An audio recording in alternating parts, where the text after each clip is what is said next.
Buenas noches, bienvenidos a Noticias Cámara de Representantes, el espacio que semanalmente les presenta toda la actividad legislativa. Hoy comparto set con mi colega Liz Osorio. Liz, buenas noches. Carlos, muy buenas noches y un saludo especial a todos nuestros televidentes. Esta semana el Congreso en pleno conmemoró el Día de las Víctimas de la Violencia en el país y en esta emisión les contamos todos los detalles de esta importante jornada.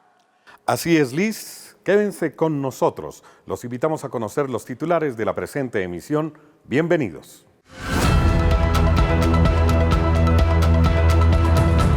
Durante emotiva sesión en homenaje a las víctimas del conflicto armado, congresistas escucharon las peticiones de quienes han padecido por culpa del conflicto. Aquí tenemos que seguir todos unidos en medio de nuestras diferencias. Cámara de Representantes analiza inseguridad en Arauca y alerta sobre reclutamiento infantil por grupos armados. Es decir, esto nadie se vincula voluntariamente. Avanzó en la Comisión Primera iniciativa legislativa para sancionar violencia digital, inspirada en activista Olimpia Coral. La violencia digital como violencia de género. Toda la información legislativa aquí en Noticias Cámara de Representantes. Esta semana el Congreso Pleno realizó la 13ª sesión especial dedicada a las víctimas del conflicto armado. En 2011, cuando se promulgó la Ley de Víctimas, el registro rondaba los 6 millones. El número sigue creciendo y hoy ya se acerca a los 10 millones. Uno de los hechos más victimizantes continúa siendo el desplazamiento forzado con cerca de 9 millones de afectados, seguido de los homicidios, las amenazas y la desaparición. Motivos más que suficientes para esta conmemoración. El acto inició con una ofrenda floral para las víctimas por parte de los representantes de las 16 curules de paz y un acto de reconciliación de los congresistas de diversas corrientes políticas que además expresaron sus opiniones. Aquí tenemos que seguir todos unidos en medio de nuestras diferencias para trabajar por la paz, para que esa paz pueda llegar a nuestros territorios. Las víctimas seguimos anhelando y seguimos soñando paz. A la JEP que agilice y cierre los casos para poder darle respuesta a las víctimas y poder comenzar ese proceso de reparación, de reconciliación, de verdad y de no repetición.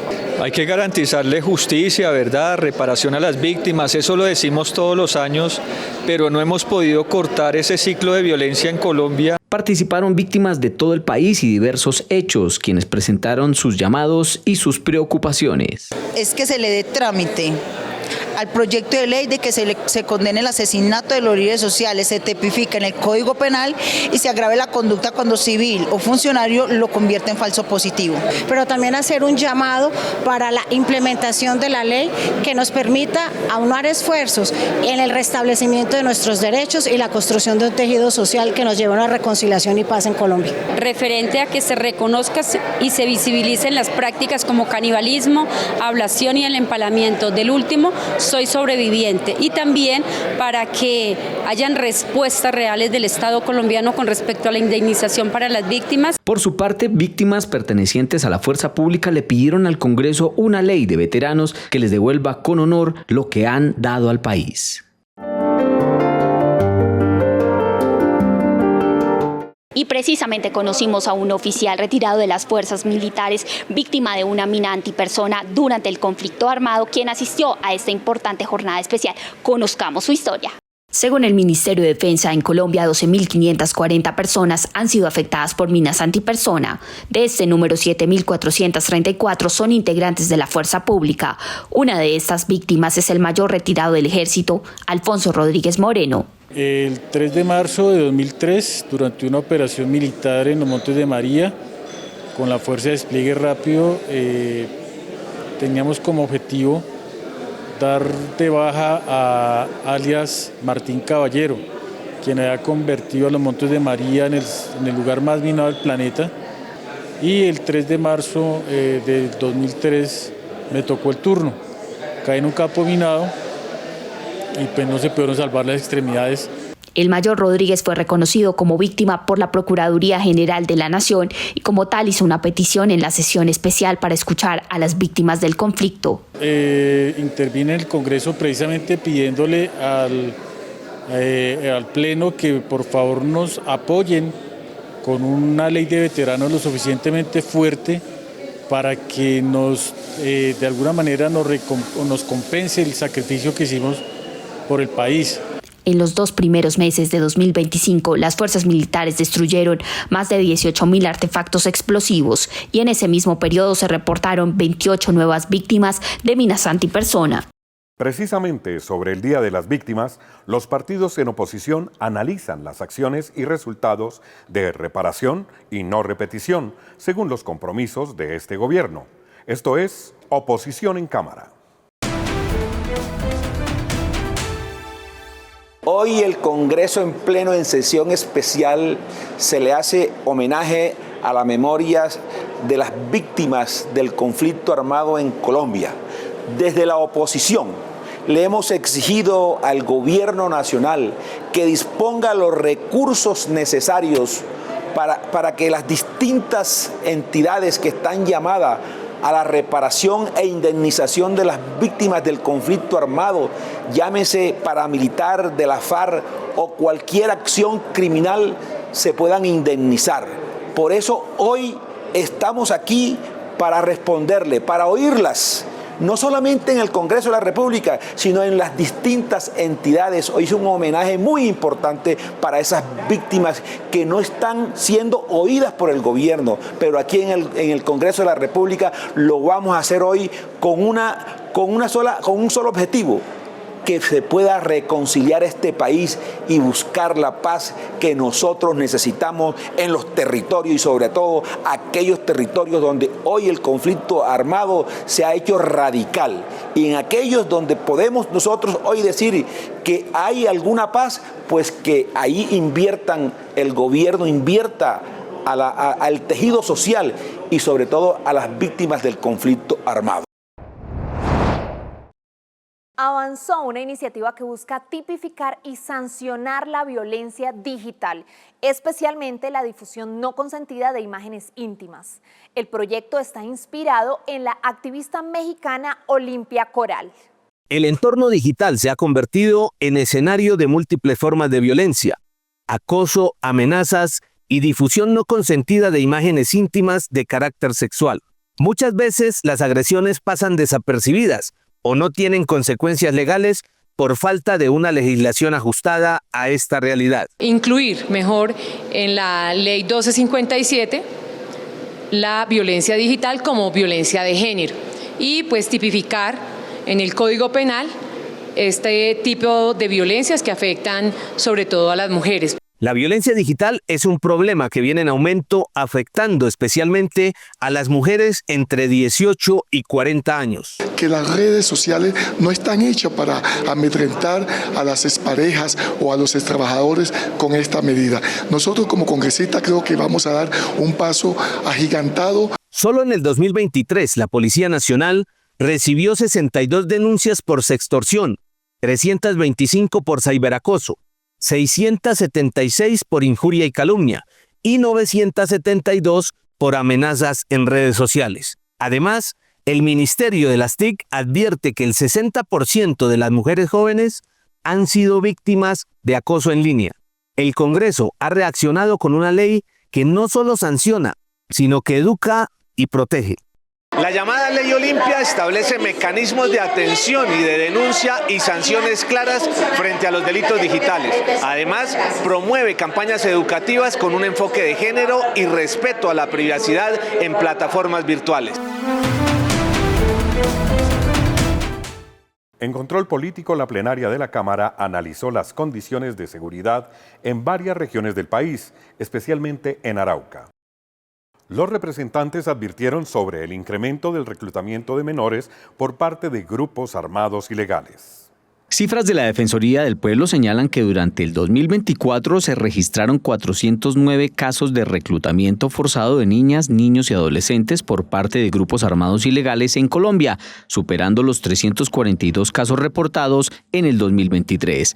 Así lo destacó uno de los citantes al debate de control político. En el Valle del Cauca casi 177, más de 70 de ellos en Jamundí. Es decir, en el Cauca casi 300 niños, que es donde más se han reclutado niños de forma forzosa, es decir, esto nadie se vincula voluntariamente. Por otra parte, aunque los departamentos más afectados por homicidios atribuidos a grupos armados ilegales durante el 2024 y principios del 2025 son Cauca, Valle del Cauca, Nariño y Antioquia, Arauca también registra altas cifras, preocupación que expresó otra de las citantes. Vemos un incremento de más del 53% en el tema de asesinatos, de extorsión, estamos desbordados, 700 muertos tiene el departamento de Arauca desde que inició en este gobierno, más de 40.000 víctimas de desplazamiento, confinamientos todos los días. Por su parte, el ministro de Defensa señaló que el gobierno no ha dado órdenes de frenar el accionar de la fuerza pública y con gráficos habló del resultado de operaciones.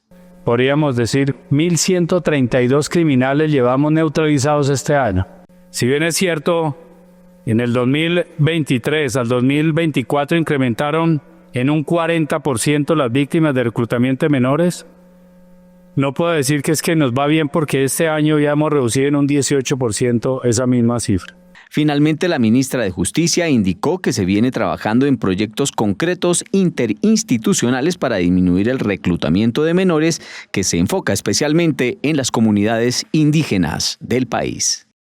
En Jaime Raúl Responde, el presidente de la Cámara propone incluir en la consulta popular una pregunta para sacar a las 32 universidades públicas del país de la crisis financiera en la que se encuentran.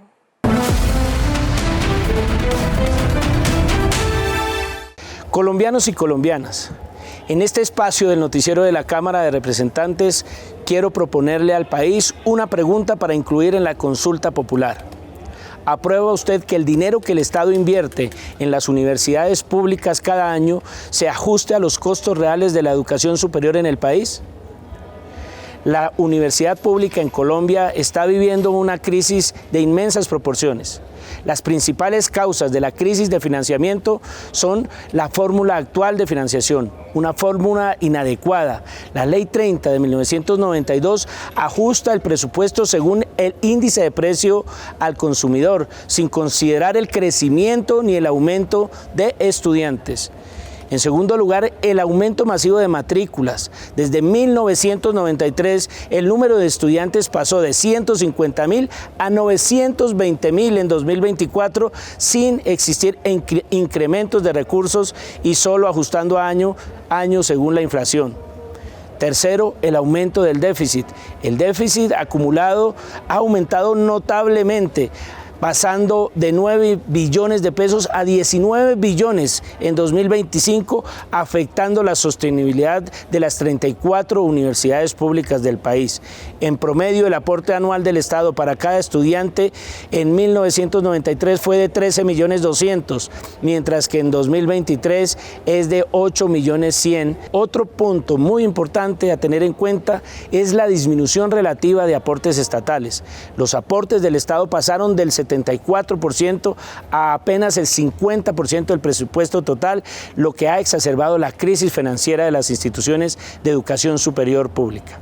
Si incluimos esta reforma que no ha tramitado el Senado de la República, lograremos modificar los artículos 86 y 87 de la Ley 30 de 1992, que es crucial por varias razones. Primero, el fortalecimiento financiero, que busca mejorar la financiación de las universidades públicas, ajustando los aportes según el índice de costos de la educación superior, lo que garantizaría recursos más acordes a las necesidades reales de las instituciones y a largo plazo la sostenibilidad financiera. Dos, asigna una base presupuestal a las ITTUs, a las instituciones técnicas, tecnológicas y universitarias que actualmente no reciben recursos. Tercero, el cierre de brechas regionales. Esto es que la reforma reducirá las desigualdades regionales y poblacionales, garantizando mayor acceso y equidad en la educación superior en nuestro país. Y finalmente, la incorporación de recursos adicionales, pues aumenta los recursos orientados al mejoramiento de calidad, pasando de aumentar al menos al 30% del crecimiento anual del PIB al 70% del PIB. La meta es garantizar la financiación de la educación superior pública en Colombia para que ésta alcance el 1% del PIB en los próximos 15 años, acercándose a los estándares de la OCDE. Las y los invito a apoyar la incorporación de esta pregunta como uno de los puntos más importantes de las reformas sociales que nuestro país necesita. El gobierno nacional tiene desamparada la educación superior. Así lo advirtieron representantes de la Comisión Sexta en debate de control político, donde además quedó en evidencia una creciente apatía de la juventud por seguir una carrera profesional. La Comisión Sexta en su agenda legislativa citó a control político a funcionarios del gobierno nacional para exponer la problemática que enfrenta el sector de la educación con relación a garantizar el derecho a la educación superior, análisis presupuestal del ICETEX y por último los subsidios que se ofrecen para los siguientes estudiantes. Veamos la nota. Hemos presentado las cifras que determinan cómo se ha multiplicado la financiación a través del presupuesto público durante el gobierno del cambio, cómo hemos avanzado en cobertura, en calidad y en gratuidad a través de el cierre de brechas de las instituciones de educación superior en Colombia y cómo sigue siendo un reto avanzar en eso para cerrar una brecha que se ha abierto durante más de 30 años.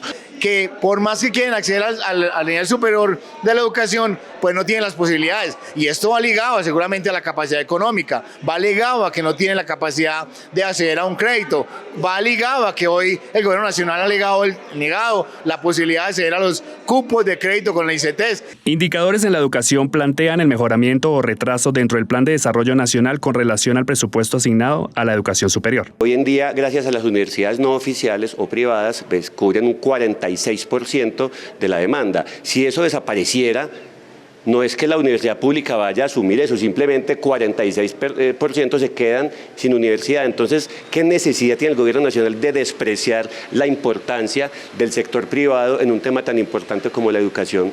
El ICETEX fue punto fundamental en este encuentro, respondiendo a la deserción universitaria, nula condonación de créditos y pocos subsidios para nuevos ingresos a la universidad.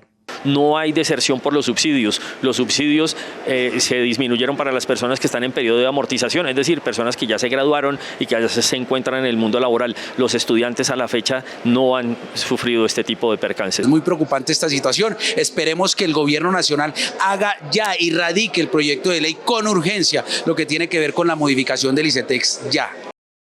Para evitar incumplimiento en los pagos de los pasivos pensionales en los territorios, la Comisión Tercera aprobó una modificación al Fondo Nacional que maneja estos recursos y que permite además invertirlos en los proyectos locales.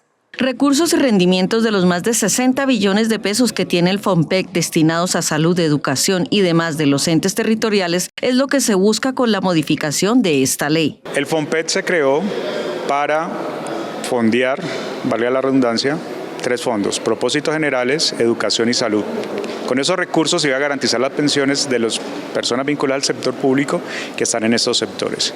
La ley fue creada en el 1999. En el año 2029 se pensaba, según los cálculos, que iban a estar fondeados al 100% estos fondos. Algunos departamentos han cumplido, de algunos entes territoriales, con el objetivo de fondear al 100%. ¿Qué estamos haciendo en esta reforma? Estamos revisando cómo se garantiza por otros 30 años más el financiamiento de estos fondos. El proyecto de ley que busca modificar y actualizar la ley 549 de 1999 que dispone del financiamiento, del cubrimiento de los pasivos pensionales de los entes territoriales en Colombia, además del FOMPEC. Queremos que se establezca un mecanismo, un sistema de información que permita la consulta en línea y en tiempo real del cubrimiento del pasivo pensional de cada ente territorial. Ampliar la participación de los entes territoriales y garantizar el cubrimiento del 100% de las obligaciones pensionales es el objetivo que continuará su trámite en la Cámara de Representantes. Estas son otras noticias en la Cámara de Representantes.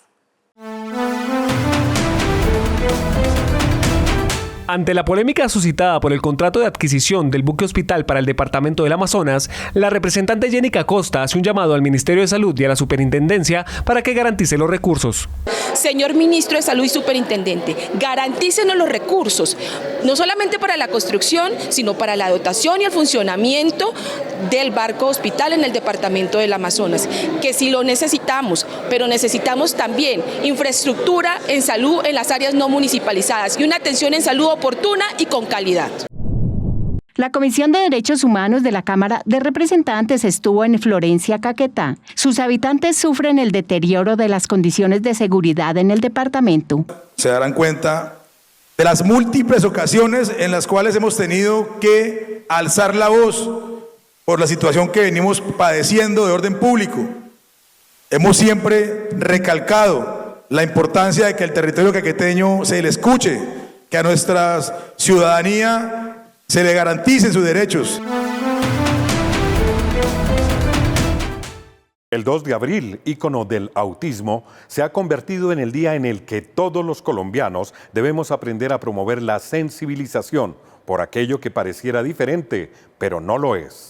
Existen numerosos esfuerzos y buenas intenciones orientadas a lograr avances interdisciplinarios que permitan a las personas con esta condición desarrollar su funcionalidad a través de una enseñanza y una orientación efectiva, las cuales fortalezcan sus destrezas y habilidades. Tenemos muchos retos y uno de ellos tiene que ver con cambiar un poco la inercia cultural que tenemos al pensar en este tipo de patrones de comportamiento como un trastorno. Según la Organización Mundial de la Salud, 1 de cada 160 niños en el mundo tienen autismo. Hoy aquí en el Congreso de la República se tramita una iniciativa que busca mejorar la calidad de vida de cada uno de ellos con programas, servicios y atención en salud que les permita una efectiva inclusión. Son muchos los retos de las familias, sobre todo para poder en el marco de la sociedad enfrentar esta situación, sobre todo que tengan la oportunidad de participar en la construcción de políticas públicas, de generar la sociedad espacios incluyentes para estas personas con esta condición y por supuesto esperamos que la legislación también permita generar esos espacios. Los congresistas sugieren que los colombianos debemos sensibilizarnos con las diferencias aparentes, pero que en realidad forman parte de nuestra diversidad, pues las barreras no están en el autismo, sino en la falta de comprensión y aceptación del mundo hacia las personas autistas. Los invitamos a que se permitan conocernos, a que permitan llegar a la persona con todo el proceso diagnóstico, con todo ese proceso personal, tener esa red de apoyo que es importante. Y si tú conoces a la persona con autismo, pregúntale en qué lo puedes ayudar. Va a ser de gran valor para él. El brutal asesinato de Sara Millerey, la mujer transgénero, ocurrido en Bello, Antioquia, conmocionó las redes sociales de los representantes. A una sola voz, todos los partidos políticos manifestaron rechazo total y exigen justicia inmediata. Así se pronunciaron en Cámara Digital.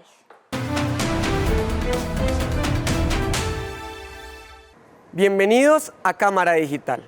Entre el horror y el repudio, los representantes manifestaron sobre este doloroso suceso. El representante antioqueño Daniel Carvalho dijo en su cuenta de X, abro comillas, el asesinato de Sara es totalmente horrible y descorazonador. Ojalá las instituciones encargadas de la investigación se muevan tan rápido como lo hacen en los casos mediáticos. No podemos nunca aceptar y normalizar la crueldad, la discriminación y la indolencia. Por su parte, David Racero del Pacto Histórico rechazó el doloroso suceso. Abro comillas. Un rechazo profundo a la transfobia, estigmatización y violencia contra las personas trans. Nadie debe ser perseguido y ultrajado por su identidad de género. El representante liberal, Juan Carlos Lozada, hizo un llamado a las autoridades y al país. Abro comillas. Las autoridades deben garantizar la investigación y sanción de este hecho. Este asesinato no puede quedarse en una cifra más de miles cometidas contra las personas LGBTIQ+, que siguen en la impunidad. Este atroz delito está en manos de las autoridades competentes. El país espera una justicia eficaz para Sara. En la conmemoración del Día Mundial de la Salud, Noticias Cámara de Representantes resalta iniciativas que se vienen tramitando para garantizar este derecho de los colombianos. Conozcámoslas. Prevenir es mejor que lamentar. Una frase bandera que en materia de salud se incentiva en el Congreso.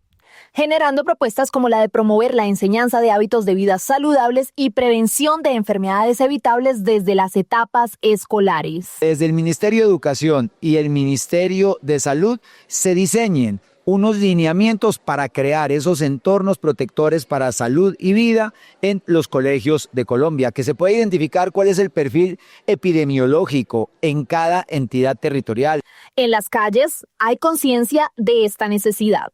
Excelente, porque Colombia ahorita últimamente es uno de los países donde tiene los niveles de la diabetes más altos aumentados. Entonces sería bueno porque le ayuda a los niños a comer bien, a la salud mental, a su rendimiento tanto físico como académico. Un segundo proyecto apunta contra otros enemigos silenciosos, el cigarrillo y los vapeadores.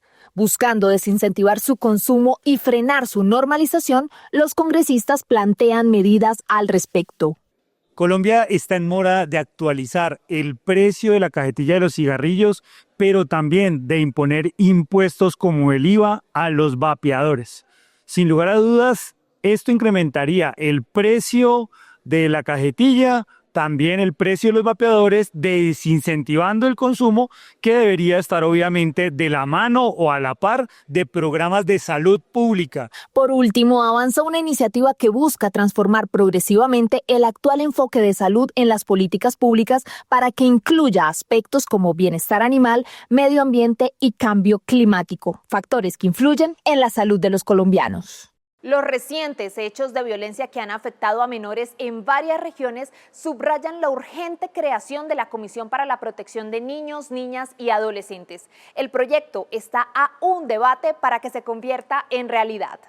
Con tan solo 15, 11 y 9 años, Emily Villalba, Sarita Michel y Laura Valentina, oriundas del altiplano cundiboyacense, fueron víctimas de una violencia devastadora que acabó con sus jóvenes vidas. Hacemos un llamado a todos los padres de familia, al país en general, para que abriguemos a nuestros niños, niños y adolescentes y estemos atentos de cualquier situación o irregularidad, prestarle la atención pertinente, avisar de manera oportuna para que evitemos nuevos casos. Con el propósito de garantizar la protección y el bienestar de los niños, niñas y adolescentes en el país, se creará una comisión que articulará a todas las instituciones estatales pertinentes. El objetivo principal es establecer un frente unido que trabaje de manera eficiente para proteger sus derechos y brindarles un entorno seguro.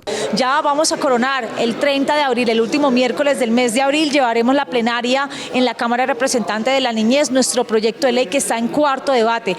Aprobada el proyecto y aprobada la plenaria, ya el paso a seguir sería la ascensión presidencial. Familiares y amigos exigen justicia por su irreparable pérdida. Emily, Sarita y Valentina se suman a la lista de menores asesinadas en el país, donde ya 7 niñas han corrido la misma suerte este año en Cartagena, Yopal, Tumaco y Montería. Gran revuelo ha causado el proyecto de licencia menstrual remunerada. La Comisión Séptima le dio el aval en primer debate. En Mujeres con todas las de la ley, explicamos en detalle qué trae la norma y los acuerdos que se alcanzaron.